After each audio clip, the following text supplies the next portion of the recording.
我是肥东老田。大家好，是我肥东老田。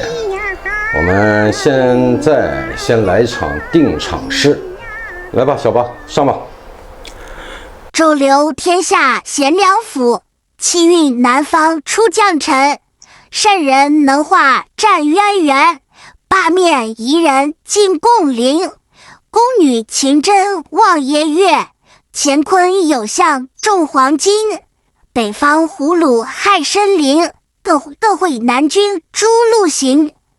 匹马单骑安国外，众军几让留三心。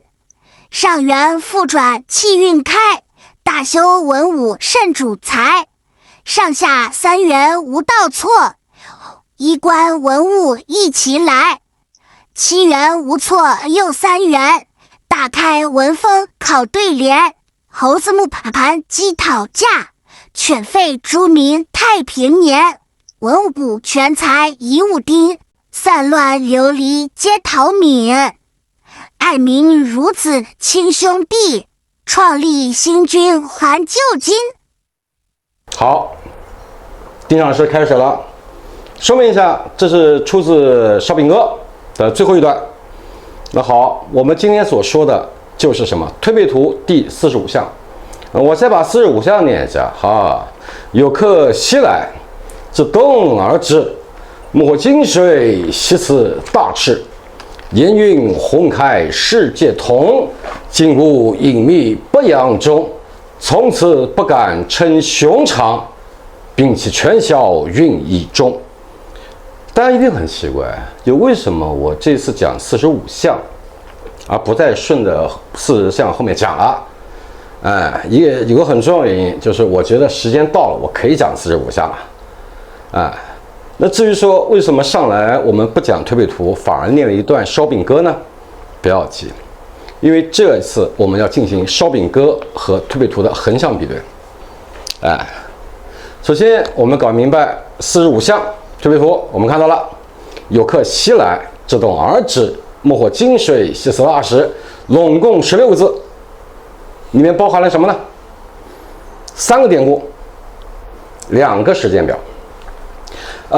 目前我说的这些只是用来解的是称诗哦，不是宋诗。宋诗那个解起来太细太繁琐，我没那个兴趣。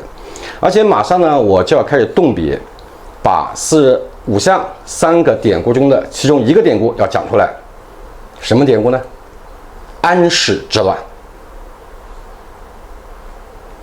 有意思吧？是不是很有意思？开元14年安史之乱是我马上就要动笔的。当时我也在想嘛，你要讲推背图，然后讲45项，这个打个广告我感觉太短了，那干脆嘛，我再讲个典故。因为45项称诗16个字中，它有3个典故。好，我要写1个典故，那我这次再讲1个典故，还有一个典故我是不能说的。真不能讲，因为那个典故讲了，我不想后面被台湾当局判定为不受欢迎人士。后面还指望去台湾养老呢。为了避免台湾当局的误会，所以呢，第3个典故我就不讲了。那至于说你们想去了解这个典故，你们可以试试嘛。不就兮此大赤嘛，就4个字啊。只有第3个典故。好，至东而止。就是我马上要动笔的安史之乱的典故。那我这里讲什么呢？讲的是有客西来。我们讲这个典故，有意思了吧？大家很好奇了吧？有客西来什么典故至东而止我知道了，大家也明白了。哦，这是安史之乱。那有客西来什么典故？首先我们要搞明白，就写这玩意这个老东西啊，这个老东西，我也是个老东西了。一个小老头了，都老东西写的。他本身是什么？是北京的满人出身。我在我去年11月份的第1节推背图的讲得很清楚，他是满人出身，他是满8级出身。就因为他是满8级出身呢，所以导致呢，他对于黄教，你就是喇嘛教嘛，黄教嘛，是很了解的，家里信这个。也可能蒙八旗，谁知道呢？反正他不是汉人，那黄教出身。所以说，在很多年前，我在判断45象这有克西来的时候，就出现了一个偏差。什么偏差呢？我把它当成达赖三世的典故。达赖三世在明万历年间，对吧？然后和俺答汗签订协议，然后俺答汗引达赖三世的黄教正式进入蒙古草原，然后呢，辐射面一直到现在的东北外东北地区。辐射面很广，但后面呢，我也发现了这个典故用起来有问题。它问题在哪儿呢？问题其实就在它第一个典故和第二个典故它重合了。如果说我把45象有克其来这个典故定为达赖三世和俺答汗，那么你第二个典故安史之乱就对不上了，因为安史之乱它本身也是从什么？从东北和华北地区它开始闹起来的，而俺答汗在万历年间引入喇嘛教，引入黄教，那这个位置和安史之乱位置就重合了。按照扬州派的写作模式嘛，我也扬州派，老爷那个老东西也扬州派，对吧？我们不会去这样重复的去使用一个地名，所以我们会把这两个地方放开。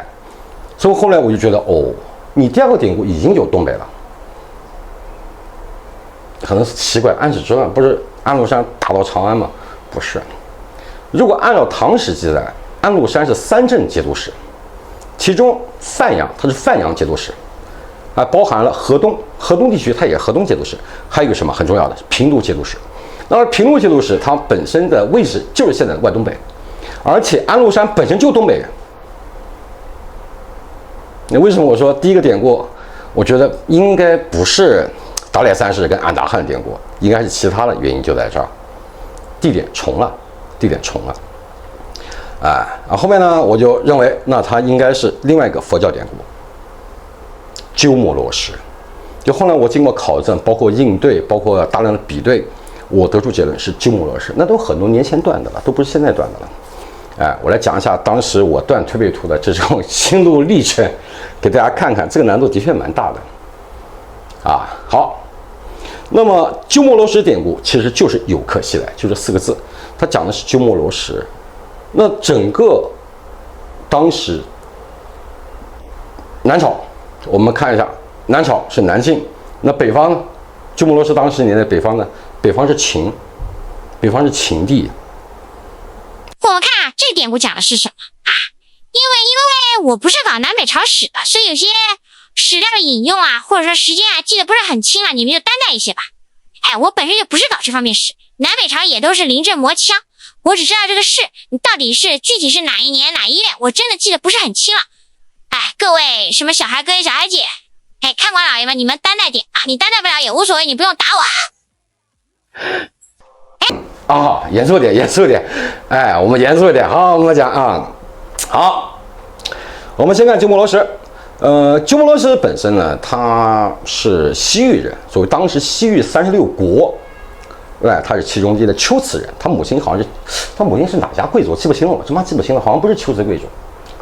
然后呢，我们再看，就是在北方秦苻坚时期，苻坚在建元19年，然后呢，就是那个西域36国，好像是哪个国家？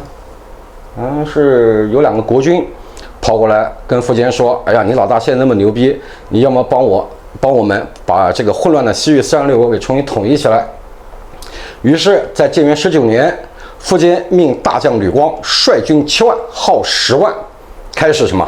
开始西征西域。目标，龟兹，这是很目标的。胭脂，我记得好像是燕齐，对，燕齐国做向导，然后呢就领着吕光这近10万大军，就浩浩荡荡的从建元19年正月，我印象中是正月出发，开始远征西域，然后走在路上走了1年多，到12月的时候就开始围住了龟兹国都，而在龟兹国都中，鸠摩罗什就在其间。而也在当年的8月，南北大战总决战淝水之战正式爆发。然后谢玄领8万北府军，就在现在的安徽一带迎击苻坚。苻坚70余万兵马被8万北府军打到是丢盔弃甲，留下了非常有名的成语，所谓八公山上草木皆兵，风声鹤唳。随后没过2年，建元22年，我印象中建元22年是吧，小八？不是，建元22年，苻坚死，太原元年，对，太原元年，然后被谁干掉了？被姚苌干掉了。那这时候呢，远在西域的吕光发现自己已无家可归，于是就开始东进，拿下凉州，后面就自封凉州节度使，然后呢，他也不敢独自建国嘛，就号称号酒泉公嘛。就酒泉这个传说，当地的传说就从吕光开始的，说吕光就哎呀这个地方啊什么偏僻啊，哪知道挖个井，里面水竟然变成酒了。然后又过了10来年16、17年，然后姚苌的儿子就后秦国君姚兴，趁吕光死后，他的整个西凉内乱，就是发兵西征，然后就灭掉了梁。这时候呢，也把囚禁在梁的鸠摩罗什给接到了长安，然后鸠摩罗什就把佛法传扬光大。我记得那个什么阿难经啊、金刚经啊、什么阿弥陀佛经啊，都是他翻译的，翻译的相当好，相当有水平。他讲究这段历史觉得很奇怪，说有克西来跟这玩意有什么关系？你说拉杂说这么多，跟45象有什么关系？我还是那句话，如果说你们只知道什么淝水大战，只知道什么风声鹤唳草木皆兵，那你别看谶纬了。我觉得老老实实回家过日子挺好的，反正死也不是我，奇了怪了。耐心听。首先，我们可以通过刚刚的这一段大致的解释，我们知道鸠摩罗什这个典故是发生在南北朝时期的淝水之战前夕。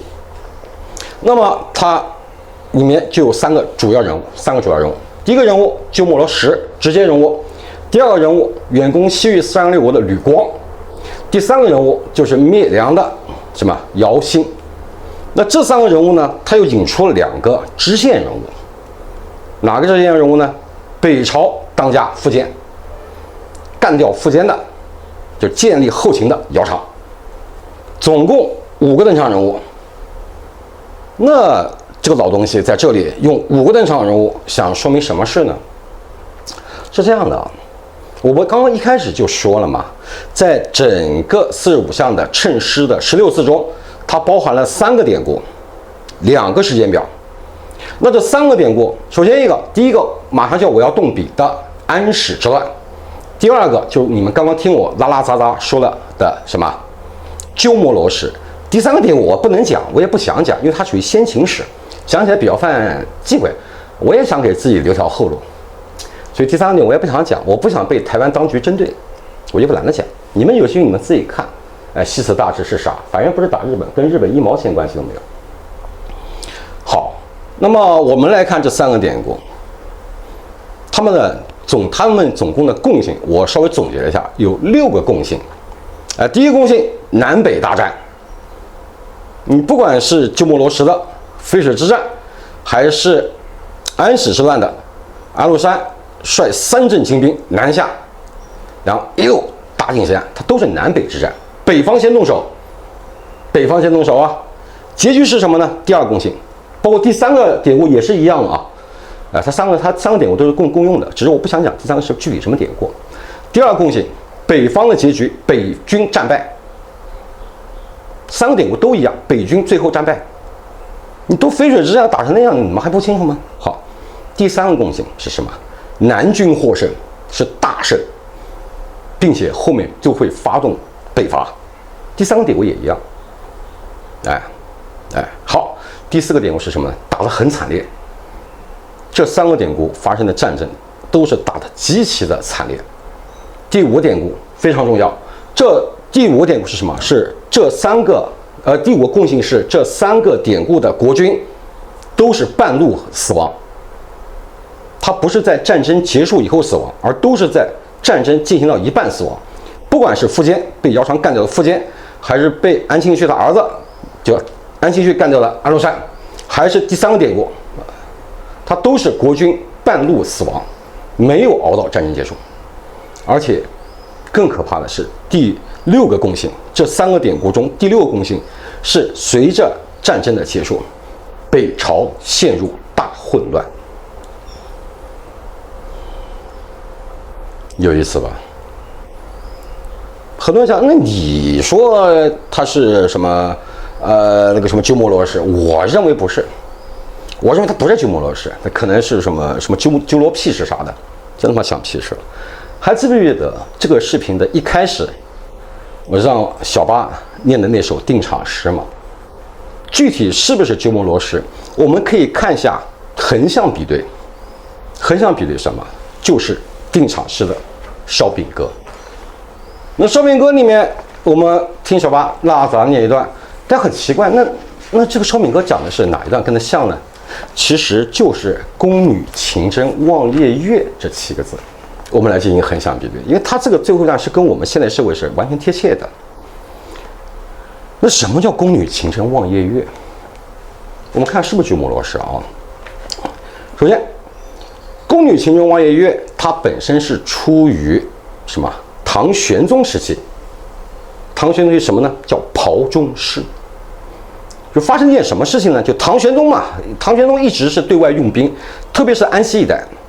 创立安西都护府，那这就往那打，所以对安西一带，不管是吐蕃还是西域诸国，他一直打得很惨烈，很惨烈。哎，特别是唐军也不是一直赢啊，哎，也不是一直赢啊。天宝8年石宝之战，哎，唐军大将哥舒翰兵败石宝，数万唐军全部战死。然后就是天宝10年达罗斯之战。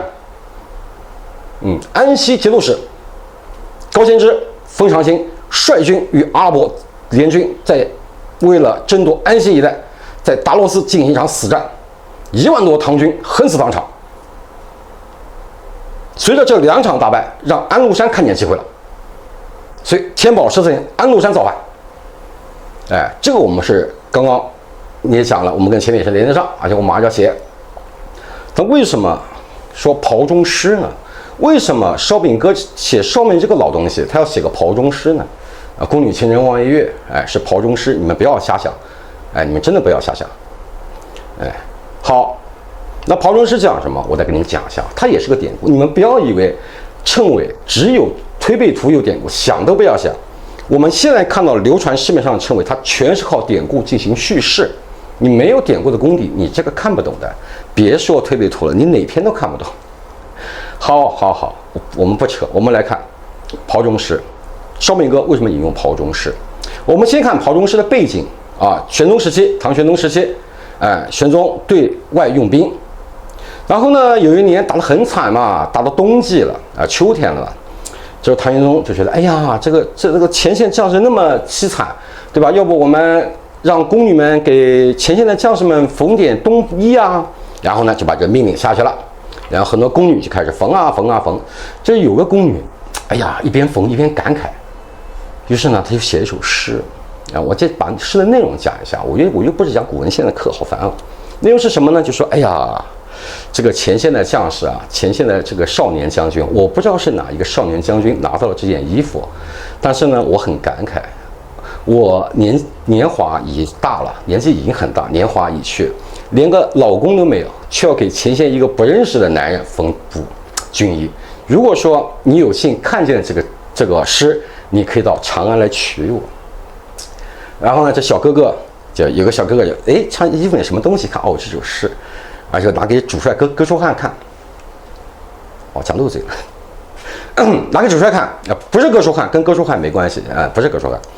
啊，主帅一看说，这是个好事啊，那你赶紧去吧，赶紧去结婚吧。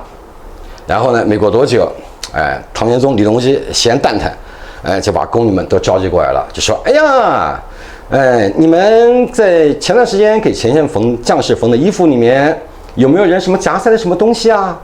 放心，你们出来承认，我不会怪罪你们的，这是个好事。这时候呢，里面有个宫女就站出来了，就说，哦，我在冬衣里面缝了这首诗，就小男人了，简称小男人了。